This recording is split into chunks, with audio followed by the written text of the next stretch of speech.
Now you know. Now you know. If you know, you know. Itikibala Shaitan. Now you know. Uh, uh, now you know. Ebelebe gebu. Fage patakwa na game. Agba bola. Super Falcons. Agba bola. Itikibala Shaitan. Fage pata na game. Agba bola. Super Falcons. Agba bola. Nigeria team. Agba bola. Too much money. How much is dollar? Now you know. Now you know. Itigidi. Boom boom. Itigidi. Boom boom. Itigidi. Boom boom. Itigidi. Boom boom. Now you know African teams. Now you know. Now super fan. Now you know they are ball. Now you know. Oh, Okoronkwo. Now you know. Ebelebege na game. Agbabola. Super Falcons. Agbabola. Oh my God. Welcome to my channel, KDGs and Boss Corner, where we give you sports updates on sports, entertainment, politics, food, lifestyle, and the likes. This is your boy KDG's Papa coming to you today. Yeah, I'm so excited. I'm so happy. Um, just let me start on that note of flavor. Now just to bring out the excitement, the ecstasy that is coming from the wins of the Super Falcons of Nigeria yesterday at the WAFCON final. Congratulations! According to Wazobia FM, they will say congratulations has led you. Check for them. It isn't easy. It isn't easy at all. And if you play football or if you have played football before, you know that football is not easy. Don't mind all those fans that are all over the places talking from the room, watching from their phones and TVs and computers, and also talking anything. But when you play football, I know I'm not a professional player, but I've played football in my life, so I know what I'm talking about. It's not easy to play football, let alone of getting to the final and winning it. That WAFCON final that has been so much in contention and contested. Congratulations is in order. Okay, yeah. So before we move on to the Super Falcons and analysis of their journey so far in the tournament that just ended, we'd like to talk about the general performance of the teams and their ratings. Let me just start from the last eight, the round of eight that was played, starting from the quarterfinals. Okay, so for me, I think African football is growing, and let me not say it's growing. Let me say it's grown. Though it needs some maturity to some extent, but it's grown. Unlike what we used to see in the past, that some teams were walloping some teams 10-0, 9-0, 8-2, that kind of stuff. They came to these tournaments to perform. And we really see that teams are matching up there. They are actually living up to other teams now. So there is no superpower anymore. You have to fight your way. You have to struggle. You have to live through it for you to be able to crown the queens of the continent, which is a good thing. Bravo, bravo, bravo. Okay, so based on the performance of the quarterfinal to the final, I would like to rate my last eight teams in this order. I'm going to start from the eighth team, which I believe should be the last one among the eight teams that play the quarterfinals. And I'm going to start with the North African team, which is Algeria. Yeah, I'm putting Algeria at the eighth team. Algeria, they managed their way through the group matches. They won just one and drew to the two other matches, and they qualified through that. And that's Algeria. And Algeria is one of the North African teams that are developing. If they can add more power the way Morocco is doing, they will go places. The second to the last team, which is number 7 team for my own rating, is Mali. Mali did a good job. They did well for them to come. Okay, sorry, I made a mistake, but I will correct my mistake shortly. And the reason is because Zambia is part of my last 8, but they were eliminated. Yeah, they eliminated at the quarterfinal. So it's good. It's not that. Okay, so my second to the last is Mali. Mali is coming up. They are proving their worth in the continent as well. My 6th, which is the third from the bottom, The sixth position goes to Senegal. Yes, Senegal showed the stuff they are made of, showed their what. And they actually slugged it out against South Africa, which is the reigning champion, defending champion of the tournament. And I could tell you, Senegal took South Africa 120 minutes plus penalty for South Africa to defeat Senegal. That is a great feat from Senegal. I give kudos to them. I think Senegal, Algeria, and Ghana are my team of the tournament. They performed the outstanding teams of the tournament, but I'll give it to Ghana.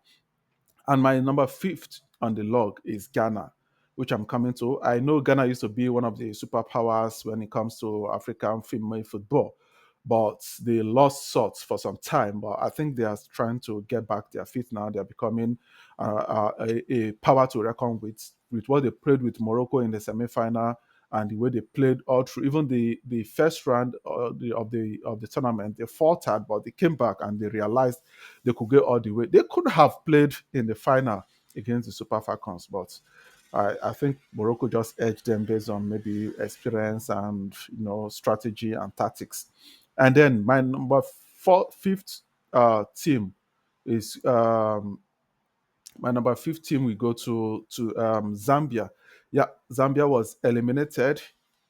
Did I mention Ghana? Yeah, I mentioned Ghana as fifth. Sorry. My fourth team will go to Zambia. So Zambia was eliminated by the Super Falcons in the quarterfinals, and that to me was the finals before the finals. Yeah, Zambia is a very good team. They are very explosive when they play. I remember what they played against. That should be was it Australia in the Olympic?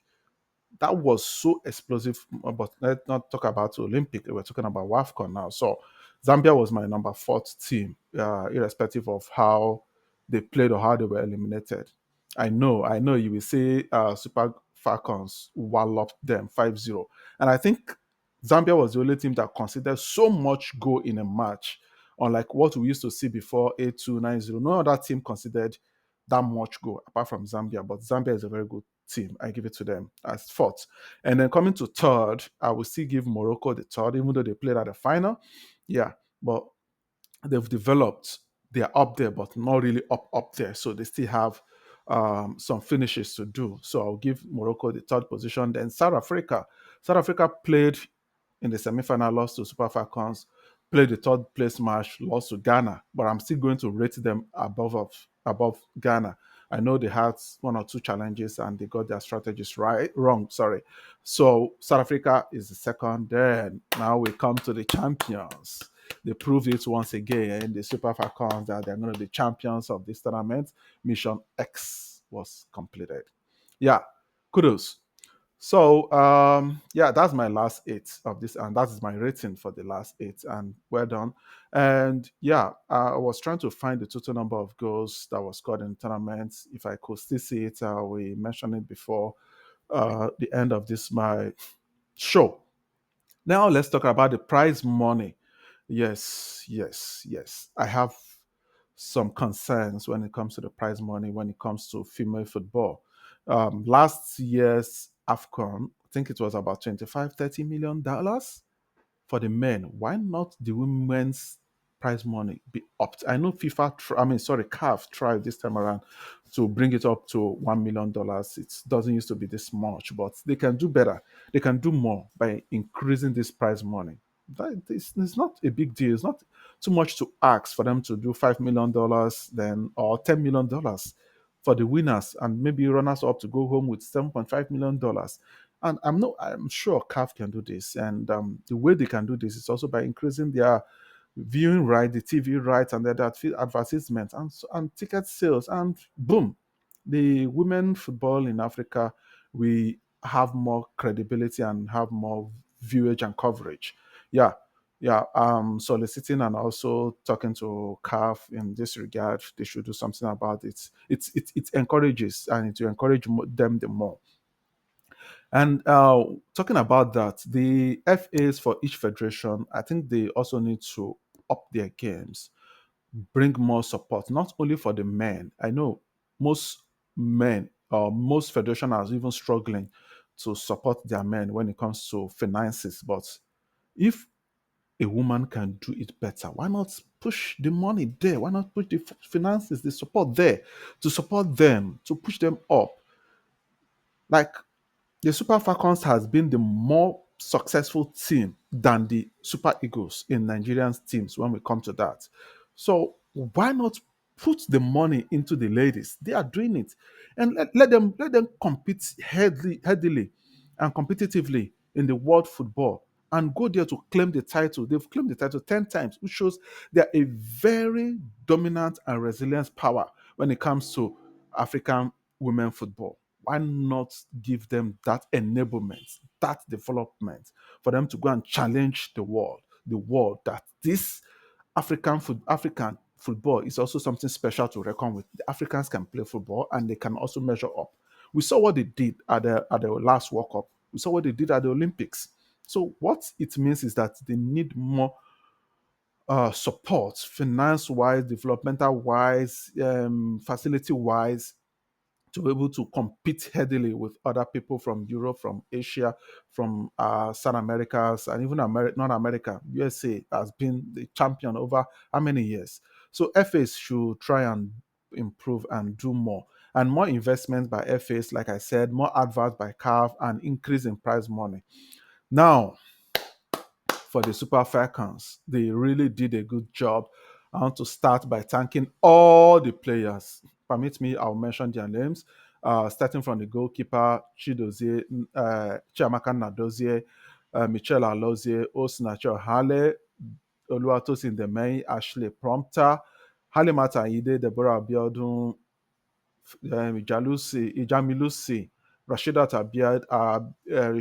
Ajibade, Chinwendu Ihezuo, Esther Okoronkwo, Risola Babajide, Jennifer Echegini, Isa, Chioma Okafor, even though she didn't play. Oladipo didn't play. Oluehi, which is the first goalkeeper we had in the team, number one goalkeeper. Ifeoma Onumonu, she showed a couple of times. Asisha Toshola, Tony Payne, and Christy Uchebe. Not to forget to mention the Coach Justin Madogo. Kudos, kudos, kudos, kudos, kudos. Now, the Super Falcons, we know they played their group stage matches starting with Tunisia. They beat Tunisia 3-0. We know. That match wasn't convincing to most fans, but it was a win. 3 goals, 3 points was in the bag. That was settled. Against Botswana, they left it late. Botswana came with a plan, and the plan actually did it worked for them. So we know it's they labored through it. And against Algeria had a completely different idea, and that is where northern North African football comes to play.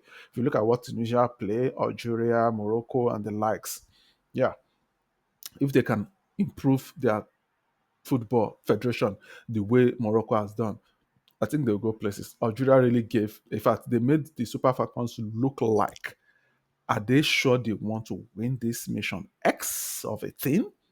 At that point, I know the coach made some changes, and at that point, I was even thinking the coach was going to use the second 11 entirely, because normally in a tournament, if you won the first game and you won the second game, you automatically qualify for the next round with 6 points, irrespective of what you play in your last match. So the last match wouldn't have mattered a lot.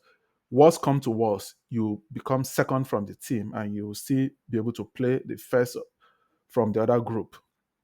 So I thought Coach Madugo was going to bring in the other goalkeeper, which is Oluehi, to be tested, just in case, Chiamaka got injured or she's sent off. What will happen? When are you going to test the real test, not the practice and training test, the real test of your goalkeeper, to know what she can bring to the table and to know how she's going to perform under pressure? And if you know, by that time, you'll be able to know how to re-strategize with your defenders in case she is not living up to expectation. I expected, and that wasn't fair, to use one goalkeeper all through, because you know that going to the next rounds, which is the quarterfinals, you want to use your best goalkeeper. Why not try your second goalkeeper when you have that liberty? You made one or two changes which are not much. I thought you were going to overhaul the whole team, bring the second team. Coach Madugo, you did well, but I'm not giving you this one. You disappointed me in that, and I must say the truth. Coming to the quarterfinals, I'm just walking you through the Super Falcons to the final. According to the quarterfinals, we were expecting a final before a final against Zambia, which has been blistering. Barbara Banda and what's her name, Rachel, and they came with their own plan, which backfired. It didn't work out for them. And I expected that their coach could have come with a plan B or C, but they had none. They only came with plan A and it failed and it backfired. And Super Falcons walloped them. And that was a lesson for every team. Not to say that Zambia is a very good team. And then coming to the semi-finals against South Africa labored against Senegal from quarterfinals to come to semi-final. I know, I know, they are the defending champion, but I knew Super Falcons was going to win. It was going to be a tough match, which it actually came. And from that day, you could see that every matches that was played in the semi-final and the final was a game of one halves. Super Falcons played the first half, South Africa played the second half, Ghana played the first half, Morocco played the second half, and the same thing happened in the final. Morocco played the first half, Super Falcons played the second half. And coming to the final, almighty final, I know the pressure, the tension, the everything was on both teams. But Moroccans, they had their game plan and they executed it in the first 10 minutes. And the crowd was in support. Piam, they used my dear lady, Ashley Pumpter, twice. Ashley Pumpter, she didn't do well, both in semi-final and final. She was kind of sluggish from her win. Demeyi, you are my super defender. You and Ohale, super center backs. Yeah. What's her name? Michelle Alozie. Most of the times she got her games right, but some of the times she fumbles, she flutters. Ashley Plunter, I would say half half. Half of the time she does in the group stage, earlier stages, she did fantastically well. But later stages, I don't know what, maybe she became tired, lethargic, or what happened to Ashley Prompter, and she wasn't really giving that optimum performance that we were expecting from her. But good job to every one of them. Sorry, this video is going to be a bit long. Kudos to every one of them. Ashley Prompter, I think you need to also do more. But all in all, Coach Madugu did a good job in the second half after Morocco scored first two goals. Whatever he told them in the dress-up room, only him and the players knows.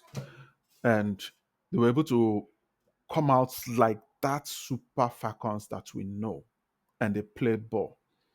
My shout out goes to Esther Okoronkwo, my darling. You did well. You were the man of the match or woman of the match for that match. But for me, as a person, I think you were the player of the tournament. You were the player of the tournament from the whistle go. I know you didn't start in the first two matches, you came in as subs. But after then, the coach saw that you are a genius, you are a baller. I would like to compare her with this guy that plays in Bayern Munich, Mikel Olise, the former Crystal Palace guy. The way they play the handle ball with their left, not fast, but what they do with the ball, it's amazing.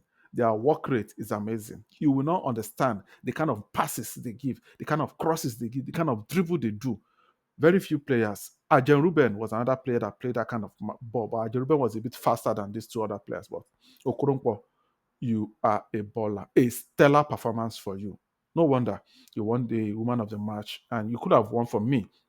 I'm not saying Ajibade did not merit it. She also merited it based on her group stage performance. But from onward quarterfinals, Ajibade really didn't put that superb, stellar performance.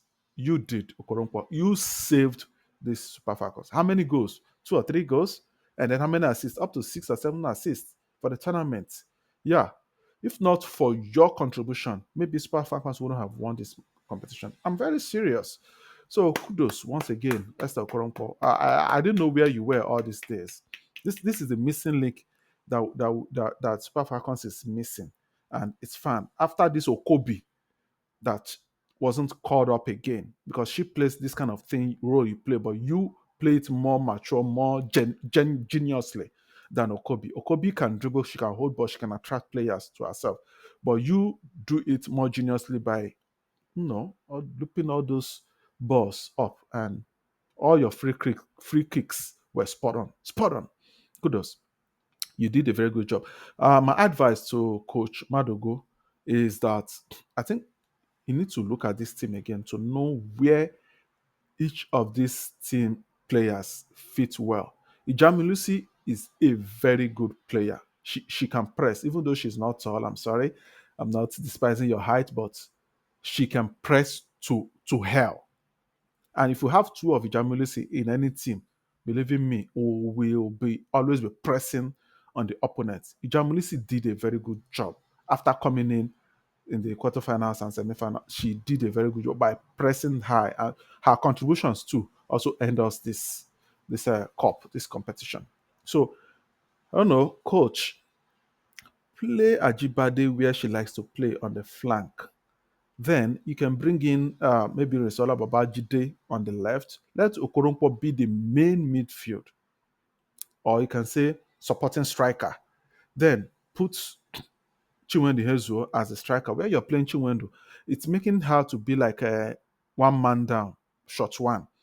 She's not really getting the ball. She's not playing it because once Ashimporta gets the ball, she doesn't know how to pass it because Ihezue does not know how to come back from that side to collect ball. If it's the middle, if Okoronkwo had played that left, she will always be getting ball from Plumpton and giving to this lady Ihezue.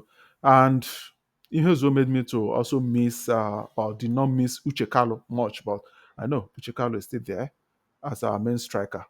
Uh, Whenever she resumes back, we'll continue from there. Kudos to all of them. They did well. They did well. So let's make one or two shuffling, and that will be that. Echegini, good job. And Christy Uchebe, all of you did well. So my rating for the coach, Madogo, I will give him a 70 over 100. I think that's a pass mark. If you have 70 your exam, I think you passed. Yeah, you did well. For me, I would say we can retain him. We should retain the NFF should retain him. Should give him the job. What he needs is more support. I know it's not easy. Even the foreign coaches, they complain, they cry. Much more of local coaches or home-based coaches. So he needs support from the fans, from the federation, for the country, from Nigeria itself, and from everyone around, from the players.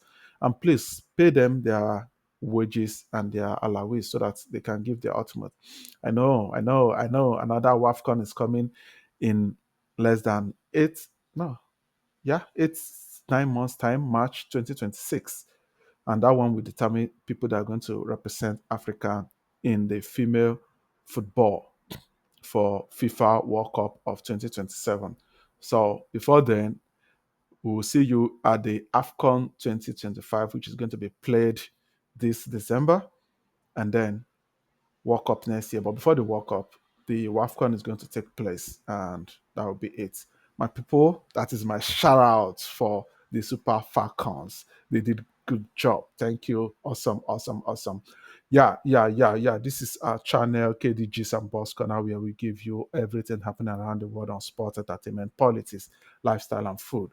If you follow and you like this channel, please click on like, and I want to see your comments, reactions in the comment section as regards your own rating for the last 8 and the Super Falcons as well. Comment in the comment section, like, share, and subscribe. And most importantly, hit the notification button so that next time when I post my video, you will get notified and we'll take it off to the next level. Signing out.